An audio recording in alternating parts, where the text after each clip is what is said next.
So in this video, I want to talk a little bit about how assessments and grading is going to work in this course. So our goal is for you is to master the concepts and the skills that are outlined in those competencies I outlined in the first video. And our goal is to then assess that understanding or that mastery that you've learned so far by asking you to apply those concepts on problems of various natures to test your understanding in different circumstances. And importantly to note that by necessity, we're assessing the work you submit as a proxy for your understanding and the mastery of the material so far. We can't open up your brain and see what's going on inside there. We're only able to assess the work you turn in. So this means that your final grade should be the extent to which you've demonstrated that mastery throughout the body of work you've submitted throughout the quarter. So this will require iterative work kind of week by week through this course. It's not something you're just going to do at the end. There are four main assessment types that we'll be using in CSE 163. That will be a mix of different formats and lengths, and some of them at different due dates. The first one I already mentioned briefly in the last video, which is every week we're going to have these things called checkpoints. And so checkpoints are a short set of problems. Almost all of them are coding in nature, not every single one, but most of them are. Writing a program to do some task. But they're very scoped and like or generally small in scope. It's not writing hundreds of lines of code for these checkpoints. And these checkpoints are meant to assess your learning for the week so far, because as a reminder, the daily lessons are not graded for part of your course grade. So these checkpoints are graded, and this is our time to actually assess, okay, are you learning the stuff that you've done this week? But also, because they're smaller in scope, we also want them to be good practice to be tackling the larger take-home assessments that we'll be doing each week. So I'm going to skip the learning reflections real quick and come back to those in a second. On Thursdays, most weeks of the quarter, we'll also have these take-home assessments. And these are larger programming assignments that generally deal with more complexity or a broader range of things, thinking about how to tackle a large data set or do different types of analysis on it. These are going to be kind of these full programming assignments. Now, the hope is that the checkpoints prepare you for a lot of the skills, but because they're larger in nature, it's going to be taking a lot of work to apply your skills outside of these well-constrained, tinier problems. So those are going to be due most weeks of the quarter. So there's going to be generally be due on Thursdays. And we have about 6 take-home assessments throughout the quarter. Generally, they're biased a little towards earlier in the quarter because at the end of the quarter, we're working more on the final project. But I'll just mention it's most weeks of the quarter, we're going to have a take-home assessment due. Alongside those take-home assessments, we also are going to have these things called learning reflections. So these learning reflections are going to be things you're doing every week. They're also going to be due on Thursdays alongside the take-home assessments, but including weeks where there is no take-home assessment. These learning reflections are a really cool way for you to actually summarize and reflect on what you've learned so far. What I really like to think about is you're basically making a really awesome reference sheet for you to use when you want to look back at this week's material. Now, this would be really helpful if we had a final exam in this course for studying. We don't have a final exam, but I think this is more useful for, say, when you're tackling the final project and you ask yourself, well, how do I do that one thing in that one library we learned in that one week? You should have these notes ready for you to look at. Or even more, when you leave this class and you want to come back a month, a year, a decade later and see the types of things you learned. So you're building up a note sheet or a reference sheet week by week to help you out the most. So those are going to be due weekly on Thursdays. I also mentioned that there is no final exam, but there is a final project. That's going to be at the end of the quarter. And I briefly showed you some projects in the email I sent earlier where I showed you some past projects students worked on. At a high level, the project involves choosing a data set and some research questions about it and writing code to process and answer those questions. And it's something you get to make and you maybe want to share with the world. And there'll be parts of this final project due throughout the quarter. I will mention, we'll talk more about the final project later in the quarter, but it is going to be fairly big in scope. And so when we give you about 2 weeks to work on it at the end of the quarter, you really want to be spending all of those 2 weeks on it. So those are the types of assessments we'll have. Let me talk a little bit about how those assessments are graded. So you've probably seen this before if you've taken, say, CSE 121 or CSE 122 here. Some offerings of 142 and 143 use this too. But we use a grading scheme that looks a little bit different than many of the grading schemes that you might see on campus. So instead of points, most of our assignments are graded on a letter scale, where the letters are one of 3 possible levels: E for exemplary, S for satisfactory, and N for not yet. E generally means this is an awesome demonstration of that you've mastered the concept so far. S means you demonstrated some mastery, but maybe there's some rooms for improvement that you could work on again. And N is there's not enough work there to demonstrate mastery in that particular concept, and so it's not quite ready yet, that you need to work on that again. Checkpoints are graded on an EN scale. So you either get E or N based on the feedback you receive from those. You get on those checkpoints that are due on Mondays. You get instant feedback if the stuff you submitted worked or not. So you're gonna know right away if you're getting an E on that checkpoint or not. Learning reflections are going to be graded on the full ESN scale. For an exemplary learning reflection that goes above and beyond, really shows a really great reference, to satisfactory if it just meets the bare minimum and doesn't really provide a lot of details, and if it does not quite meet all the requirements. And take-home assessments are also graded on ESN scale, but there's actually going to be 4 ESN grades you receive for each assignment based off these 4 dimensions that each take-home assessment is assessed on. So for each take-home assessment, you'll receive 4 letters. Each of those letters corresponds to one dimension, either behavior, how does the program behave, does it have the correct output? To concepts, does it demonstrate the use of the concepts we're introducing that week? To code quality, is it written with good style? Is it written to be maintainable and efficient? And then also we have a testing and write-up portion of actually testing your code and reflecting on it. We'll talk a little bit more about that in detail. So on each of those take-home assessments, you'll get an E, S, or N grade, but 4 of them for each of those dimensions.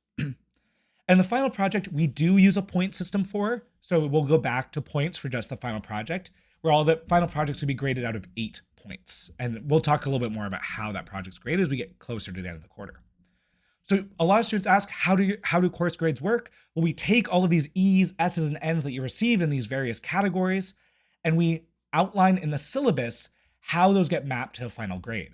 So the syllabus says, if you want to guarantee a 3.5, then you need to have this many E's, this many S's on all these different categories. One really important thing is this always lets you know what you should be targeting in terms of E's or S's or so on. Many students often comment that it's sometimes hard to know how they're doing, but it's the same thing as the points world. You'd have to make a prediction about how you're doing in the future. Now, in the points world with a lot of points, it's usually just easier. You take like an average or something, but you can still say, okay, guess what I might be getting on the next assignment in terms of E's, S's, or N's. It's just, you have to write out a few more scores. We have a grade calculator on the course website to help you experiment and see, okay, what grade will you get? So see the syllabus for more details. One thing I'll note about this though, a very common misconception is it says, the course syllabus says if you want a 3.5 or above, you need to have all of these requirements. You need to have all of the requirements to guarantee a 3.5 or above. But note that those are minimum guarantees. So if you meet the guarantee of 3.5 or above, your grade is guaranteed to be 3.5 or above. There is no maximum guarantee of what your grade is going to be. So if you miss the 3.5 mark, it is still possible to earn a 3.5 in the class. We just can't guarantee that to you. The only things we can guarantee are the things we outline in the syllabus. So you can see the syllabus for more details there. Excuse me. An important part of our course is designed around the idea that learning is not a one-shot concept, that learning is a challenging process that takes time. It doesn't always happen the first time you do it. I'm gonna cough again. So each week, we're going to have a resubmission period where you can resubmit one of the assignments from a previous week. It's also going to be accompanied by a short write-up explaining the changes, but we will regrade your resubmitted work and it will replace your original grade. So say you turn in take-home assessment 2 and you didn't quite demonstrate the use of concepts that week, you can go at it again based on the feedback you receive from a TA and improve your work and improve your grade because of that. However, because we're constrained in a quarter where there's only 10 weeks, there's a lot more students than TAs, we can't let you resubmit an infinite amount of times, an infinite number of times per week. So each week you'd only submit one past assignment or a learning reflection. But to stay up with the course and to manage TA workload, that each assignment should only be resubmitted once. So if you resubmit take-home assignment 2 in 1 week, you shouldn't be using another resubmission in a future week to turn in that same assignment. That you should really only use a resubmission once per assignment. Now, sometimes unforeseen things come up. Say you fall behind because something happens in your personal life. Please reach out to the course staff sooner than later so we can help you plan and make accommodations for that. So please see the syllabus for more details. We're going to not post the exact logistics for how to submit a resubmission yet. We'll get there after you turn in your first assignment. Um, Note that resubmissions can only be used on learning reflections and take-home assessments. I'll talk a little bit about checkpoints in a second. So in general, we do not accept late work in the course. You have to use one of the mechanisms we outline in the syllabus. So if you can't finish a take-home assessment or a learning reflection by the initial submission date, you'll need to use a resubmission in a future week to turn it in. So what that means is, because you should only be using one resubmission per assignment, it is the most beneficial to you to get as much of the assignment done by the initial submission date so you can get feedback on it, so that when you want to resubmit it and improve your work after that initial submission date, you can. So this is important for you to stay on top of the course as much as you can. It's okay if you don't finish everything, but if you want to get as much feedback as possible to make that one resubmission that you use for that assignment the most beneficial. Checkpoints we generally don't accept late, except if you have a sufficient number of what we call checkpoint tokens. These are different. They're not related to take-home assessments. This is just for checkpoints. And so each checkpoint token lets you turn in one checkpoint late at any point in the quarter before the Friday of finals week. So every student will start off with one checkpoint token. So that means right now, any of you could turn in any of the checkpoints, any one checkpoint you want, late. So if you missed the Monday deadline on one of them, then you could turn it in at any point in the quarter before the last Friday of finals week. So everyone gets one checkpoint token for free. I mentioned earlier that there is a small extra credit opportunity for completing those daily lessons, which are not part of your grade. That extra credit opportunity is that lessons go towards earning more checkpoint tokens. So we reward you for staying on top of the class by providing more flexibility for those checkpoints. So every 6 lessons that you complete on time, and on time means for, say, Wednesday's lesson, finishing it by 11:59 p.m. on Wednesday, so it's after that class. Every 6 lessons you complete get converted to a checkpoint token. Note that there are 3 Monday holidays where there are no lessons. We provide a free lesson completion for those Mondays. So for those Mondays, that goes towards your 1 of 6. So every time you complete 6 lessons, that converts to a checkpoint token, which then you can use on any checkpoint. Okay, so that means with 30 days, that's 5 additional checkpoint tokens you could receive. So in total, if you complete all of the lessons on time, you can use up to 6 checkpoints late. Again, we don't expect you to be doing that. We want you to be staying on top of things, but we do want to provide that flexibility and rewarding effort for staying and being involved with the class environment.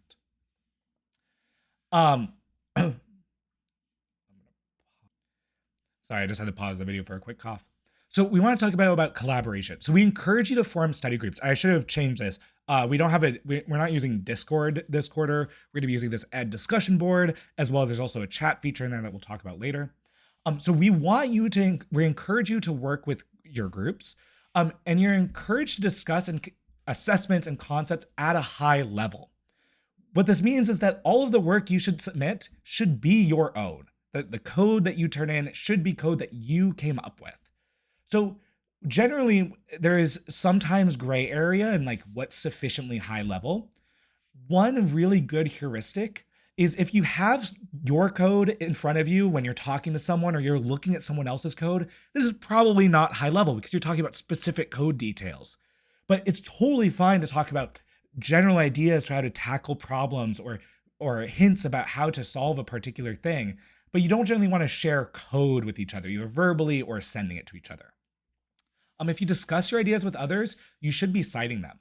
So importantly, all of the work you submit should be your own work. You should never submit someone else's code. We do check for this. It is very easy to check for code that's been plagiarized from other sources. If you wrote the code yourself, you are not going to be plagiarizing. But if you are sitting next to a friend and writing down what they're writing, that is very likely going to be plagiarism, or more importantly, copying solutions from online. You should definitely not do that. Any work that is found with to be in violation of our academic honesty policy will earn a U, which is a special grade for it was not submitted. And you lose the opportunity to resubmit that work. If it's not your work, we cannot assess your mastery of that. Please see the syllabus for details about this collaboration policy, especially more examples to give you a better idea of what types of collaboration are encouraged. We do want you to form study groups. We do want you to talk with each other, but we do want to make sure that the code you write for the class is your own work. Do note the one exception to this is the final project will be done in groups of 3. So or up to groups of 3. You can work on it alone, even though it's not recommended. But for the final project, you'll be working on a project together. And so on it, naturally, collaboration policy of saying don't copy each other's code or don't work on each other's code does not apply when you're working on the same project with someone else. Okay. So this is for our final project. You're going to be working in groups, but all of the take-home assessments and checkpoints should be turned in individually. We will note though that sometimes we make bad choices that we regret. So if you submit work that's in violation of this academic conduct policy and you bring this to my attention within 72 hours of the submission to request amnesty, if you'll do so, you'll receive a U for the initial submission, but we will allow you to resubmit work. We don't want you to use this policy because we hope you don't cheat in the first place, but we do want to provide this, because sometimes you get stressed and make a decision you don't want to. So if you do and generally break our rules, please let us know so we can work with you. It's better to let us know early or to ask beforehand so we can help guide you and make sure that you're turning in the things that you need to. Okay, so that's the not so fun part. Let me talk about the most fun part about this course, which is the final project. So this final project is a culmination of everything you learned about this course, where you get to apply it to a data set or data type or with its own data type that you're most interested in. So the final project is big in scope. It's open-ended where you find a real-world data set and answer some interesting questions about it. And you're encouraged to work in groups of 2 or 3 on this. There'll be various parts of this project due throughout the quarter. We'll give you plenty of heads up for when those are coming up so you can start thinking about them. But generally, this is going to be finding some potential ideas, submitting some proposals, getting feedback on those, gathering results, and writing a final report. And one of our final deliverables is going to be a project presentation. There'll be a poster session at the end of the quarter during our final exam slot that you saw when you registered at MyUW. More details about that as we get closer, but we will be having this kind of poster presentation at the end of the quarter. So the project is a really cool opportunity for you to extend what you're learning in this course to something that you get to choose and that you really care about. And so the course staff and I are really excited to see what you do with these. Okay, in our last video, I'm going to do a quick tutorial, some of the technology we'll use in this class to wrap it up for today.